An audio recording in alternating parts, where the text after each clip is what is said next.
Thinking Aloud. Conversations on the leading edge of knowledge and discovery with psychologist Jeffrey Mishlove.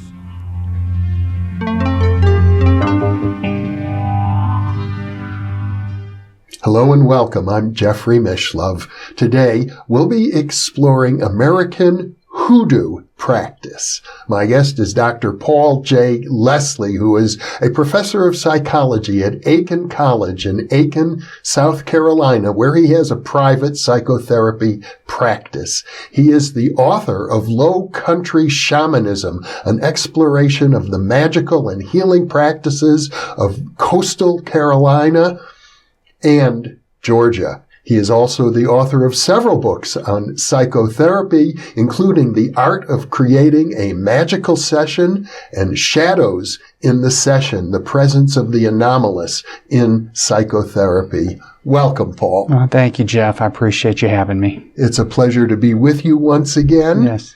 And your exploration of the hoodoo practices, sometimes called conjure or conjuring, or the practice of root doctors in the American Southeast is really fascinating. And maybe a good beginning of this exploration is to share with our viewers the distinction between hoodoo and voodoo. Okay. Hoodoo, at least the way it's practiced in the area that I'm from, is as the title of my book talks about, is a shamanic, magical, and healing practice. It's not really a religion, whereas voodoo has a lot of those same qualities, but there's a religious connection there. And a lot of it is just due to the powers that were in charge of the unfortunate slaves brought to the country. Where I'm from, in the coastal Carolinas and Georgia, those groups of people, the slave owners and the culture, were predominantly Protestant. So when people were brought over, they were kind of forced to adopt Protestant beliefs. Whereas a lot of the French who owned slaves in Haiti and places like that were coming from a Catholic background. So what the slaves were able to do was to hide a little more of the religious beliefs in the different spirits in the form of Catholic saints, and so they were able to hold on to more of the religious component of the beliefs they have. So I will kind of define hoodoo as a pragmatic way of helping and healing, as opposed to helping and healing from a religious perspective.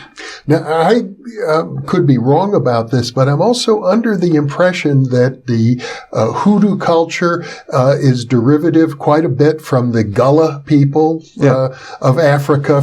It came from Angola, whereas I think voodoo, like candomblé or Umbanda, is more derivative of the Yoruba traditions from Africa. There's a lot of that, and at the same time, there's always a blending. Yeah. Because with the slaves coming in from different areas, coming into different ports, one of the main ports on the East Coast was Charleston, South Carolina, where it's a couple hours from where I live, and a lot of the West Central Africa slaves brought in kind of came in there. But then over time, we do have a mingling of different regions and perspectives. But a lot of what I found in my research is that there's some common threads that are more alike than dissimilar. Now, you have engaged in an exploration of the hoodoo practices largely as a psychotherapist. Right. And I want to be clear for those watching. I'm not somebody who practices hoodoo. What I am is more of a researcher, because I found that this practice is so prevalent where I am, kind of hidden but prevalent. I needed to understand where this was coming from. When I first moved to South Carolina, I remember I was in a supervision group, clinical supervision, where everyone would share cases that they were concerned about or needing feedback. And in this one case, there was a therapist who said that she had a man who was suffering from what we would clinically call panic attacks, along with a generalized anxiety disorder. So he's always anxious. And he told her that he felt the problem was that someone had put the root on him.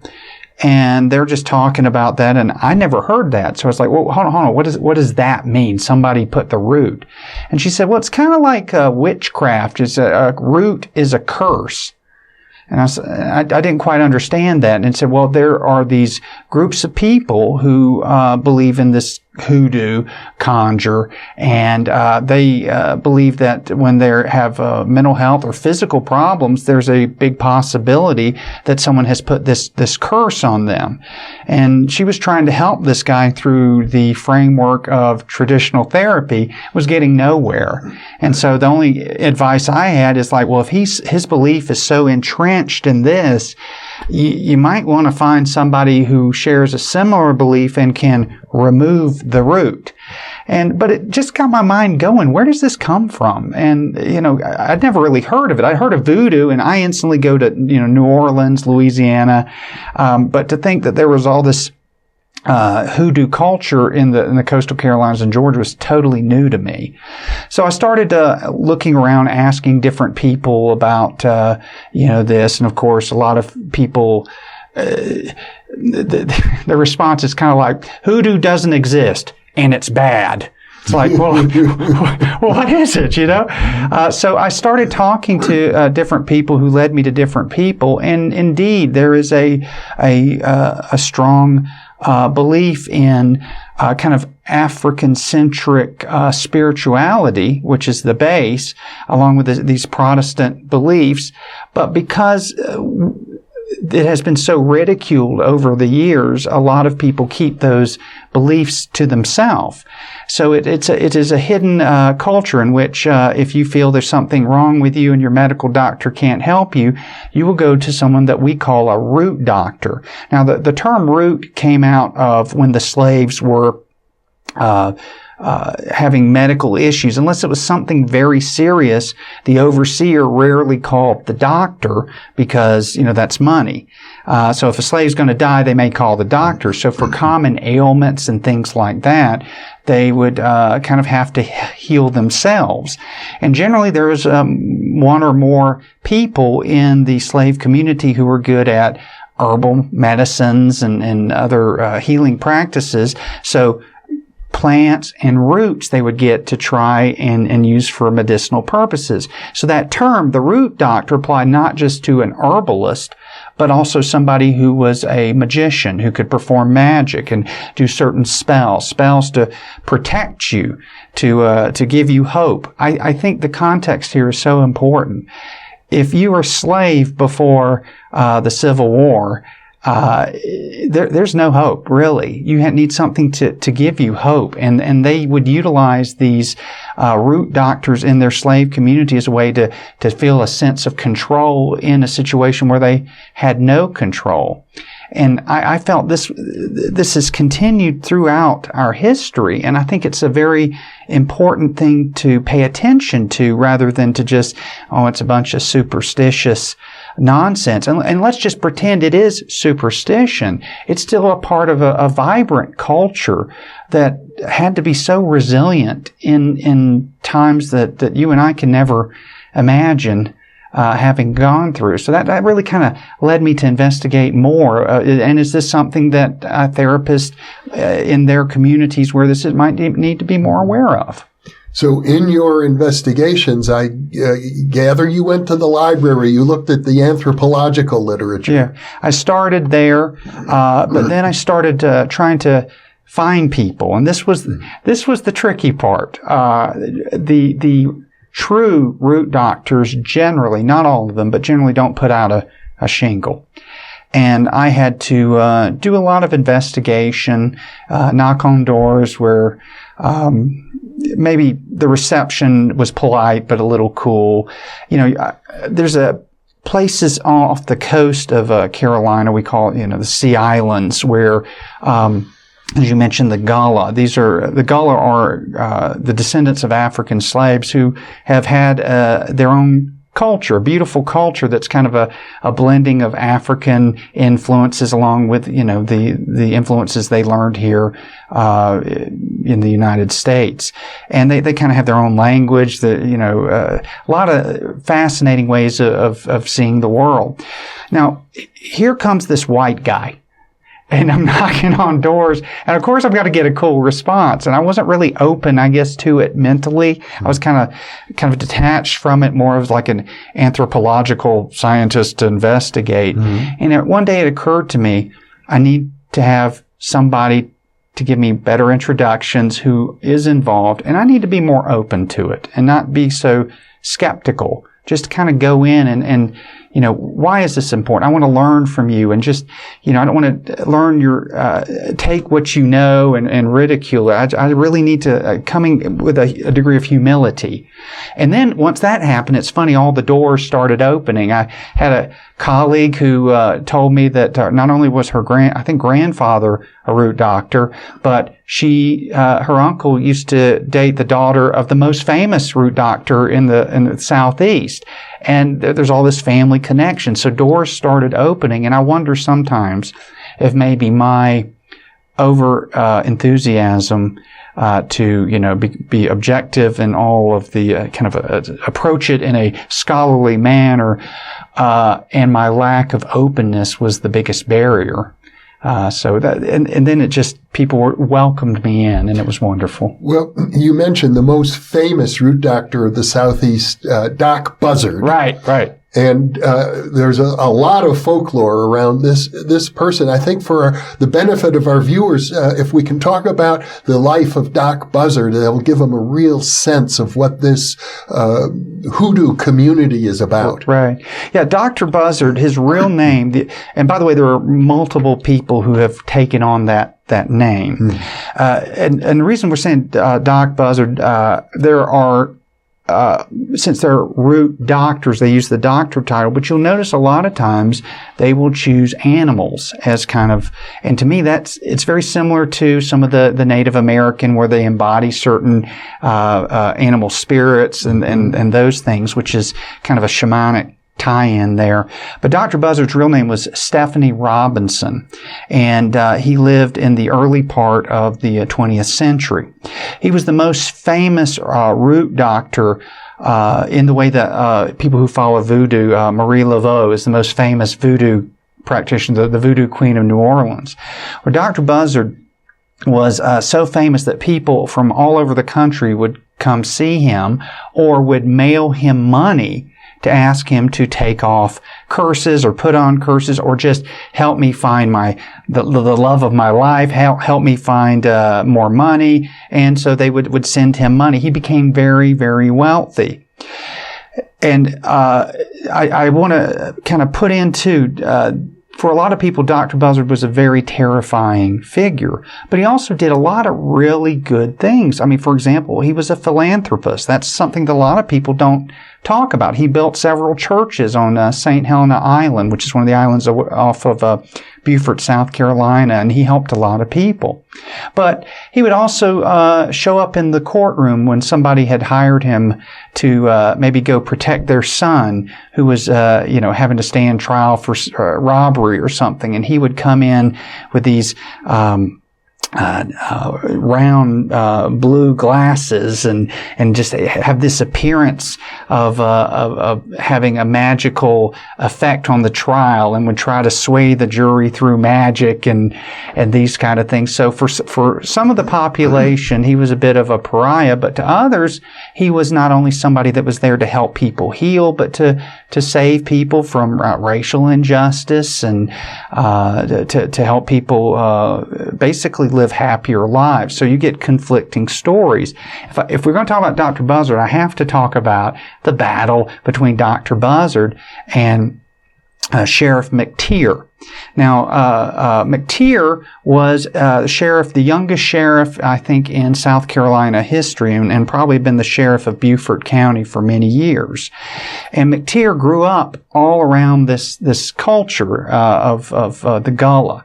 And so he figured out that if he was going to be an effective sheriff, he had to enter the world of these people. So he became pretty well versed in hoodoo, and even gave the impression that he was a hoodoo doctor, a root doctor. Well, this led him in opposition to Dr. Buzzard. And there is a much folklore about the psychic battles between Sheriff McTeer and Dr. Buzzard. And they went back and forth and forth and back. I remember one story was McTeer came in one day to find his desk had powdered all over it, and basically somehow Dr. Buzzard had gotten into his office and had done some ritual there to try and change the course of some investigation. Eventually the psychic battles ended when unfortunately Dr. Buzzard's son was killed in a car wreck. And he attributed that to McTeer's magic. So he went to see McTeer and said, Uncle, you win. You've gone hardcore. Let's call it a truce. And the funny thing is, in later life, the two of them actually became friends. And I think they kind of learned from each other, McTeer learning more from Dr. Buzzard. But Dr. Buzzard was a healer, a champion of his people.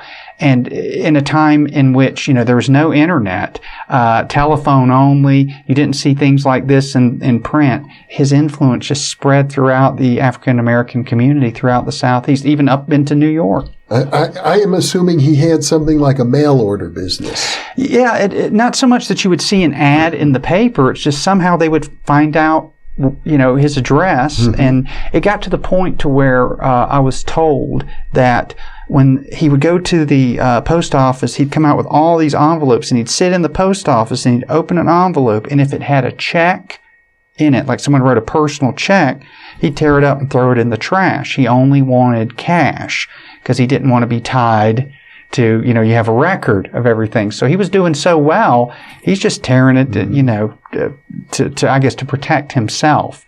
But, the people would write to him all over, come to see him.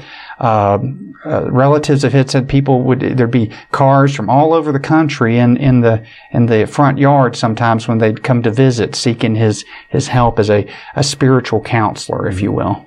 It sort of reminds me of the attention that some of the Filipino psychic surgeons attracted to themselves. Absolutely, mm-hmm. Absolutely. And even though the root doctors didn't partake in that, a lot of the psychological aspects of that are very similar, mm-hmm. right? And I gather that McTeer eventually had Doc Buzzard arrested for practicing medicine without a license. Yeah, and it wasn't strictly McTeer. I don't think he was the one who started, but being the sheriff, you've got to do that. Yeah, and they kept trying to go after Dr. Buzzard, and they could never get him. Now, there were other people in that community, a guy, I think, if I'm remembering this correctly, Dr. Eagle, who was practicing without a license, which, as a little side note, Dr. Eagle, his common law wife, was Minerva. And if anyone's ever read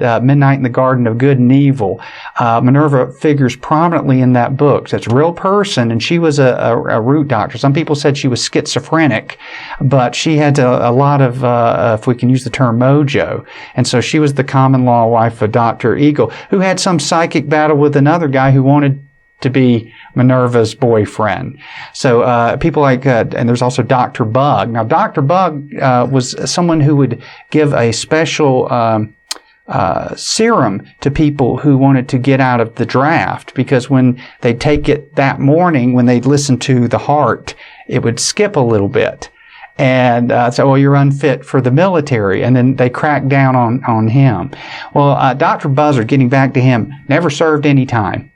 And it just kind of went away, and he is his grave now is very few people know where it is, and it's considered a sacred territory, and finding his grave is discouraged. But yeah, there's all these kind of battles, and some of my colleagues see it not just as a battle of beliefs, but there's a clear racial divide during that time, and kind of viewing it a battle between white and black. And so there's all these kind of socio-economic aspects to it as well. Well, I found one of the chapters in your book particularly interesting. Doc Coyote, who you visited, was a Caucasian practitioner of Hoodoo, which I presume maybe there's more of that today than there once was, but still quite rare. Yeah, exactly. I was, because most of the people I talked to and that I profile are African Americans. And then someone said, well, you do need to talk to this guy. And so I did speak with Doc Coyote, who is a cross, when you see him, at least when I did, it was a cross between, I have an image of how a white root doctor is supposed to look. It looked like a cross between Johnny Cash and something from a Quentin Tarantino movie. And a very nice guy, but he's from the South and well versed in the occult, but was just drawn to what's in his backyard. Mm-hmm. And I think that's another thing that I found is a lot of people are looking for magic and healing, and we don't sometimes look in our backyard. And he told this wonderful story about to take the mantle up to become a root doctor by visiting the grave of a gentleman named Jim Jordan in North Carolina. And Jim Jordan was a very famous root doctor during the early part of the 20th century, so famous that medical doctors, white medical doctors, if they couldn't get anywhere with a patient, they would send them to Jim Jordan. And yet again, Jim Jordan, another philanthropist. He would pay people's mortgages off. He would, pay people's cars off, help people who were on hard times, and crediting the magic and the healing work he did. So when Doc Coyote went to his grave, he had, I'm going to use my words, maybe a religious experience mm-hmm. for him to take on the mantle and move forward being a real, true root doctor. And as I recall from your description, that grave was also relatively hidden. He had to get permission from the relatives. Right. So there was some, you could say, almost initiations to get to the grave. Yeah. But when he got there, he engaged in some form of an attempt to communicate with the spirit. Right. Now, I know in many traditions, the graves of saints and holy people are considered special, and this is particularly true amongst the Hoodoo people, that graves are of significance. Yes, absolutely. When you said he had to go to the family, he said it in such a way, he said, I talked to a relative, and after they lowered the shotgun that they had, or who's this person coming on my property, he said it was fine. But that connection, that connection with the grave, the deceased.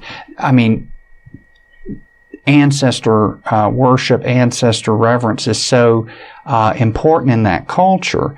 And just the act of how to lay out the body after one has died, how the body's buried, certain rituals to keep the spirits from following one home.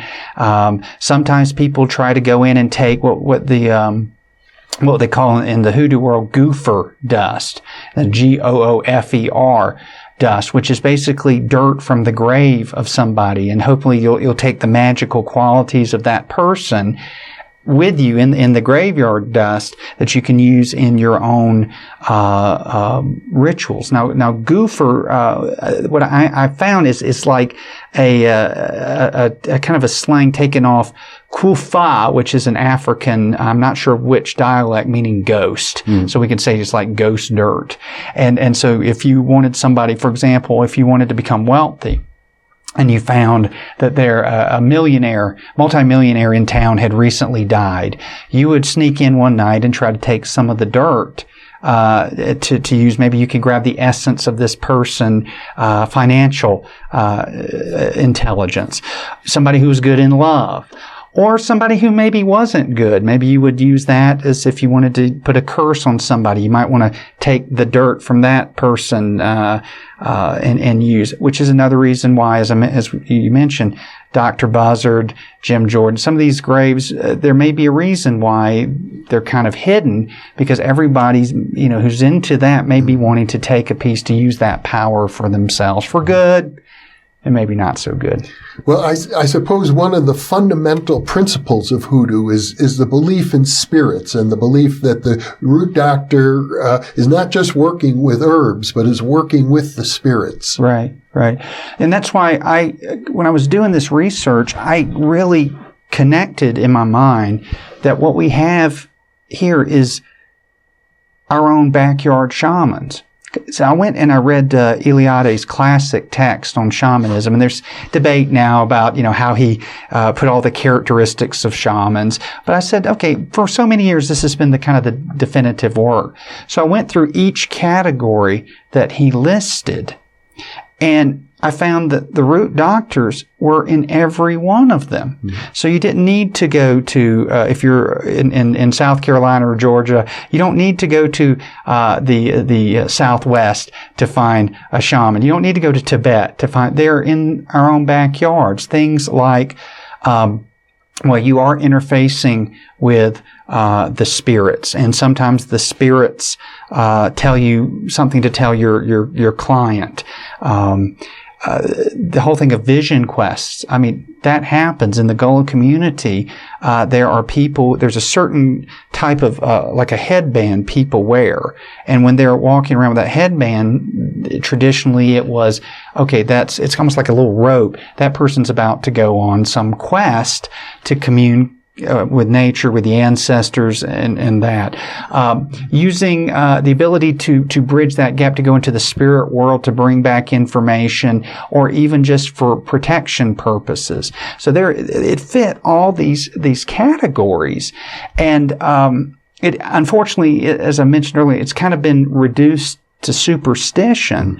But I argue this is a vibrant, real shamanic culture that is so underground that it tends to get forgotten. So all that spiritual interaction. I'll tell you a quick story. When I went to see one of these root doctors, who I met a lot of people that they would talk, but they'd say, "No, I forbid you to print anything about me." And a lot of times I just heard no. Dr. Buzzard's grandson, who is a root doctor outside of Beaufort, was very respectful to tell me no. He didn't want to talk to me about hoodoo because he was scared there could be some kind of repercussion, and it's a long story there. But I went and saw this one root doctor, and he's talking to me. He's just kind of quietly sitting there, and then he says, "Dr. Leslie, the reason you came here is not the reason you came here. I just heard that I'm about to tell you something. And what I'm about to tell you is what you need to hear." And what he was saying is he had been supplied something. And to be quite honest, when he starts talking, it's hypnotic. You get, okay, oh my gosh, and I don't even remember what he was telling me. I was so taken back by it. But they go in and out of the spirit world, kind of like it's much like the psychics we see, or proclaimed psychics, where they're talking to you. You go, wait, hold on. Your grandmother just told me that, blah, blah, blah. And they're commonly in and out of the world. But you won't know sometimes that they're doing that unless you have been given an introduction and they feel that it's safe to talk to you. But it is an amazing culture that does spend adequate time in what they perceive as the spirit world and the regular world. Well, as a parapsychologist, I assume that there's a mixture of folklore, superstition, and authentic psi experiences going on. I would agree with that. I think there's a lot of, just be blunt, there's a lot of placebo effect going on, certainly. Mm-hmm. But there's also got to be something a little more than just placebo, even if it is theatrics, because if it didn't work for people, in this day and age, they'd stop going. Mm-hmm. We've got medical doctors, we've got psychologists, psychotherapists. Why would you go to the root doctor? Well, if it's cultural, that's one thing. But if this root doctor's not getting you the results you want, you're not going to go back.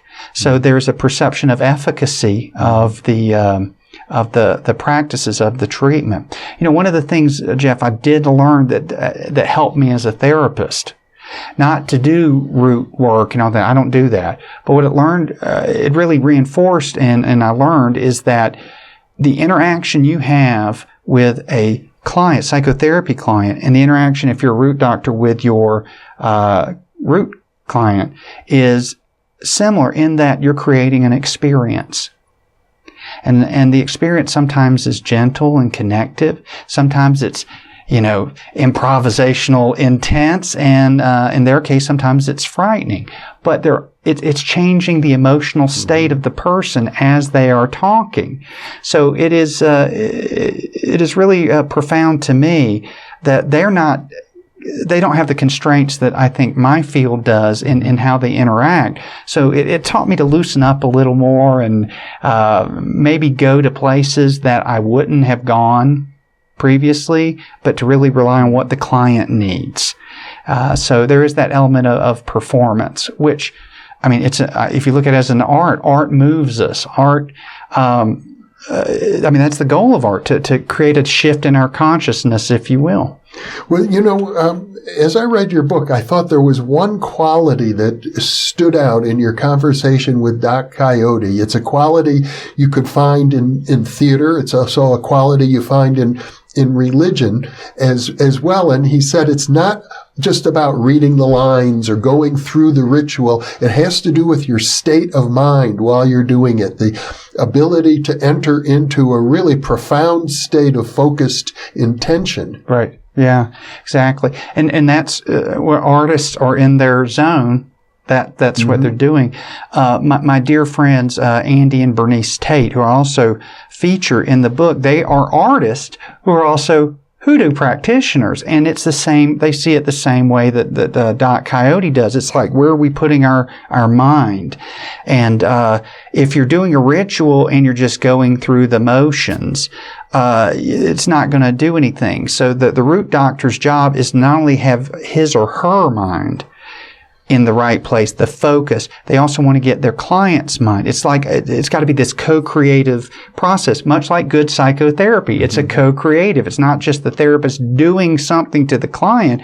They're creating an outcome together. So when the root doctor creates a root, what, in Voodoo and some of the other practices called the mojo, which is a little packet of something that you carry with you to protect you or give you luck or those kind of things. It is crucial that when they're creating that, and they have to be focused. I'm creating, not just going through the motions. I have to be sending out this intention. This is this is healing. This is protection. This is for somebody for love. And then to get the client in such a state that I'm passing the intention to the client so that they are going away and it's almost more powerful because we're both in that state. Mm-hmm. Well, it's the same thing for me in psychotherapy. If I don't have the emotional state that there's hope and expectancy of change, I can't expect my client to bring that up because if they had that, they wouldn't be coming to see me. So that intention is, and I think it's across the board, but that's the parallel I found. And yes, that is the most important thing. To everyone I talk to, it's having that focus. Mm-hmm. Now, one of the most interesting aspects of your work is encountering a lady, Angel Hakeem, I believe. Yes. Who came from a family with a long tradition of root doctors who is now being trained as a psychotherapist. Yes. Angel is actually completing her doctorate in counselor education and supervision and being, as you say, being trained. Her father, Walter Barnum Sr., I think. I don't know if it's William or Walter, so I apologize, was a very well-known root doctor in Savannah, Georgia. And everyone called him Prophet. And Angel, I was very honored. She shared a picture with me and allowed me to share it with other people of him. And he had this bushy hair and bushy beard, but she said hair was red, a little bit of red to it. And he was an imposing figure. And he was, they called him Prophet because he was also involved in church. And he drove this big car around painted like a yellow taxi cab with religious red religious symbols like crosses and Star of David all over it. So you knew when he went around, there's prophet. But he would have this presence to where if somebody was giving him a hard time, he'd just look him in the eye and just I will turn you into a dog. And then people were just, thinking he could do that. He had this powerful presence. He also would travel up and down the coast, speaking at churches, doing what we would call medium ship. And Angel told me when she was a little girl, she and her father went to his mentor who lived in Rocky Ford, Georgia, a little town, this old lady, which, if I can say, interesting, the man goes to see a lady as the mentor. That's not uncommon in low country hoodoo, because women had so much power spiritually as well as men. So it's not just the male having these positions. And she talks about this lady just glowed all the time, and weird phenomena like trees not being put by the wind, but trees would start to bend over like in unison when the lady was out there praying or doing her meditations. And Angel says she always grew up with this psychic ability, and she was born as a lot of people who later are identified as shamans, as the call is over the face when they're born.